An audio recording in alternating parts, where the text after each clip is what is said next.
Industries. You've got this one right here that's an LAR-15 by Rock River, Remington model. I mean, you got different type, like this one right here. This could go and really, it's a D14-5R5 that looks pretty vicious. You could really, I mean, it's exactly the same as every other AR-15. It may have a shorter barrel, but you're still going to get that 3,000 feet per second muzzle velocity for with a shorter barrel. That all that means is that if you're trying to hit a man-sized target at 500 yards, it's probably not going to be as accurate. Right. With the full size barrel, you're going to be able to hit. I'm kind of surprised at some of these mass murderers. Why wouldn't you go in with like a sawed-off shotgun at close range? Well, that would be a nightmare to get away from. Because you might get as many as 2 rounds total before you got to open it up and reload it or whatever. Some of those, the pump gun. The pump gun. Some of those hold like 7 or 8. Yes, like 7, I think. 7 shells. You could do a lot of damage with that. There's also there's one pump gun that has an extension. Oh no, it's got a round barrel that you're talking about the fully automatic. Those are almost impossible to get. Well, Russia on YouTube had it. What's his name? I can't remember his name. Anyway, so the Russian guy on that turns out to be he's an American. Okay, he's not even Russian. Oh yeah, he just has a really great impersonation. So here is Trump at a rally, and this is what he has to say about the Second Amendment. So if you are a gun owner, you understand the Constitution, you have a firm grasp, then here's why Trump is probably the guy for you. To a club where you have innocent people and where you had no guns on the other side. By the way, I'm going to save your Second Amendment. Yes, okay? I'm going to save your Second Amendment. If some of those great people that were in that club that night had guns strapped to their waist or strapped to their ankle, and if the bullets were going in the other direction aimed at this guy who was just open target practice, you would have had a situation, folks, which would have been always horrible, but nothing like the carnage that we all as a people suffered this weekend. See, and I love it. He refers to us as because we are the majority are innocent, non-violent, non-killing. And when we were talking about this earlier, but the Muslims, it's a peaceful, the most of us are peaceful. No, you know what? It only takes one guy to disrupt all of America. Yeah, your peaceful group that's peaceful. They're not ever going to perform jihad of any kind. Right. And if they're irrelevant. Right. And if there's 1.5 billion Muslims in the world, and only the fraction, I'm not sure what the percentage is, Let's but say it's less than 1%. Okay. But I know the actual number, but the percentage coincides with 300 million radicals. 300 million. That's the same amount of population in the entire country of America. Every man, woman, and child. Yes. All of them. Yeah. And infants. You got an army of 300 million soldiers, devout in killing themselves and killing others for their religion.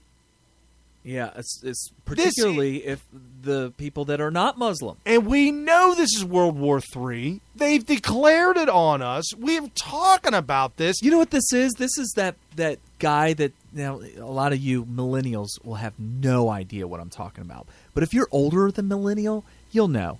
This is that kid who is getting physically assaulted daily by a bully at school, and he keeps on shrugging it off, and he keeps on ignoring it and not doing anything about it, thinking, well, this isn't that bad, and I don't want to do anything because I don't want to get into an actual fist fight.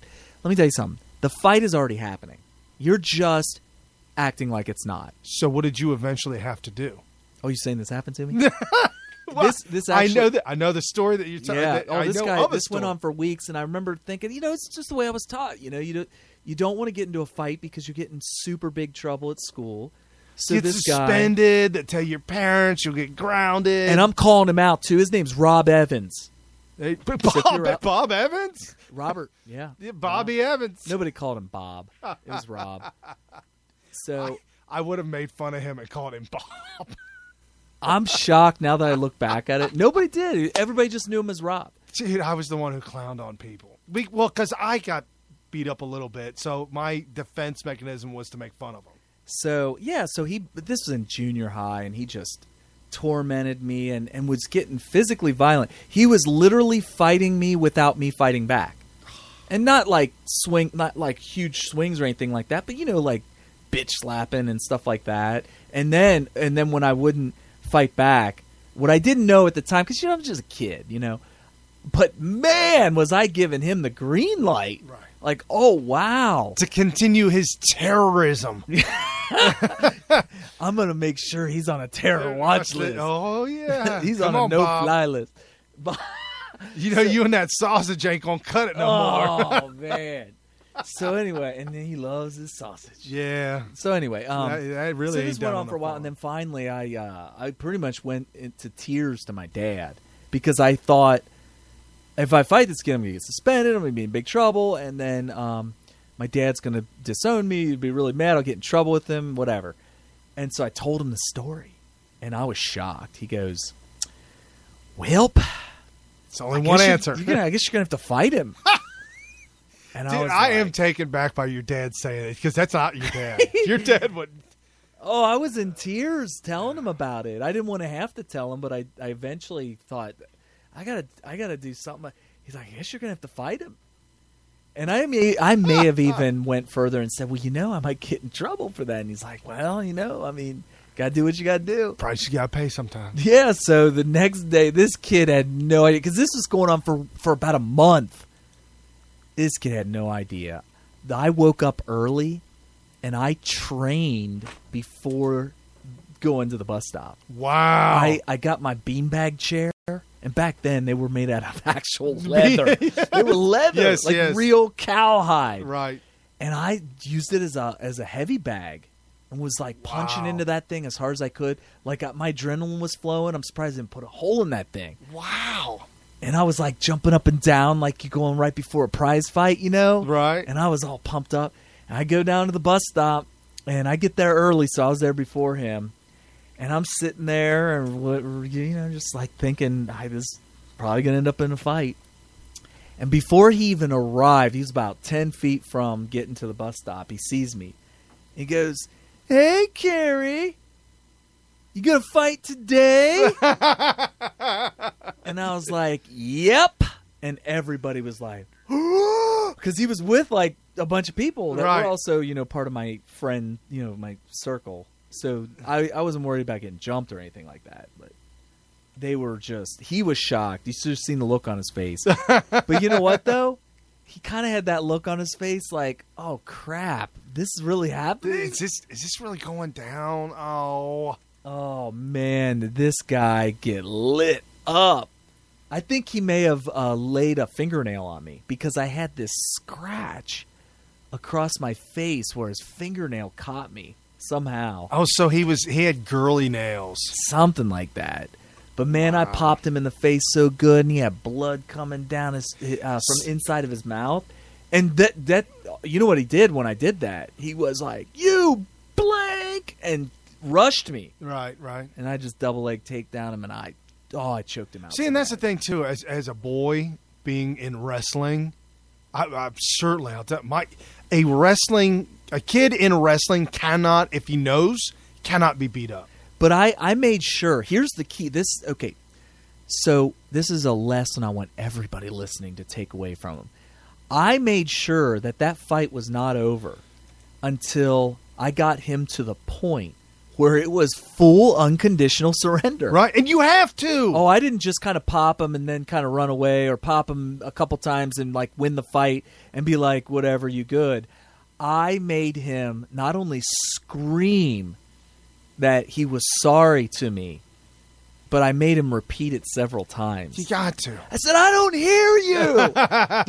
And the bus rolled up while this was going on, and the bus was like, the driver was threatening to leave. Like, I'm going to leave you. And I said, I don't care. I said, say it. I made him scream it. I made sure everybody on the bus was like faces pressed up against the window. So I had an audience by this time. Who's your daddy? Yeah, that's it. Who's your daddy? Who's your daddy? I think I told him, I asked him, are you ever going to mess with me again? And I'm sure there was lots of profanity in there. Right. And he said, no. And I said, what? I can't hear you. I made him scream it several times, and he was like screaming it, like crying it. And then that was it. And you know what? He really did never mess with me again. And you know what? Sweet. Neither did anybody else. And that's the key. Right. And that's what Trump is coming at. We have to put up this.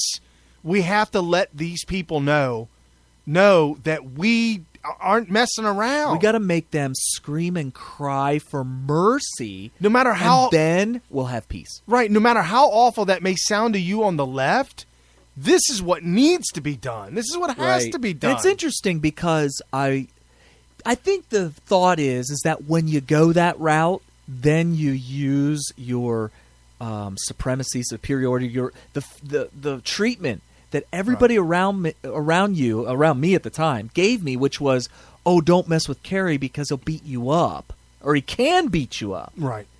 The thought to millennials and liberals today is, if you do that, then that person is now the man, and they're going to abuse that power. I never did. Right. I was just happy to have peace. You would not believe how much happier I was after that. Nobody messed with me, and it was just such a great feeling to have peace in my life every day at school. Nice. All right, so before we run out of time here, there's a couple other things we want to touch on. This week, Grucifer, who's in prison right now. That's such an awesome name. I love it. I love it. There pops up Grucifer 2.0.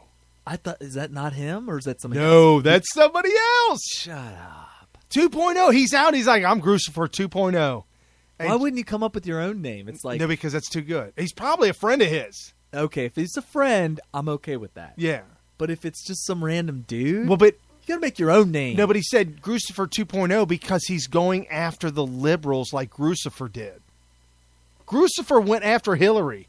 Grucifer 2.0 went after the Democrat Party. Oh, yeah. He hacked that DNC. And he said, I'm doing this so the TPTP, the powers that be, or the global elite, the trilateral Bilderbergers, okay, they're trying to take over the world. They're controlling the world. And you could get that way when you have total open borders. We're all about free market capitalism, but it's got to be within one body government. Right. Because what's the whole thing about America as founded? Obviously, capitalism is our economic engine, right? Right. But what are some of the main things of the government that we're supposed to do? It's about governing capitalism so that it can be or will remain fair to everybody. Right. Like, such as breaking up monopolies. Because if you have a monopoly, you can gouge people. Think about it. If you're the only one that offers, let's say, smartphones. Let's say Apple was just a monopoly. There was no Google, Android, Microsoft. They bought them all out. Right. They could buy them all out, or let's just say the other ones just didn't even exist. Okay. All of a sudden, iPhones are $2,500. They could be whatever they want to be. Yeah, whatever they want to be, that's how much they cost. Right. And without competition, you wouldn't get a good product like Apple. So what the government is there to do is to just monitor that and say, hey, look, you know what? I think what you have here is a monopoly, and that's not good for the consumer, the citizens of America. So we're going to go ahead and take steps to eliminate what is clearly a monopoly. Like right? XM Radio and Sirius. Okay. When they were to merge on a buyout, the government got involved and said, whoa, let's look at this. And then the government quickly saw, oh, well, y'all suck anyways. Oh, they said, y'all, yeah. They told, you ain't got a product worth its weight in gold. I'll give you an example of a monopoly. Before Apple finally got its footing. We're going way back. It was all Microsoft. They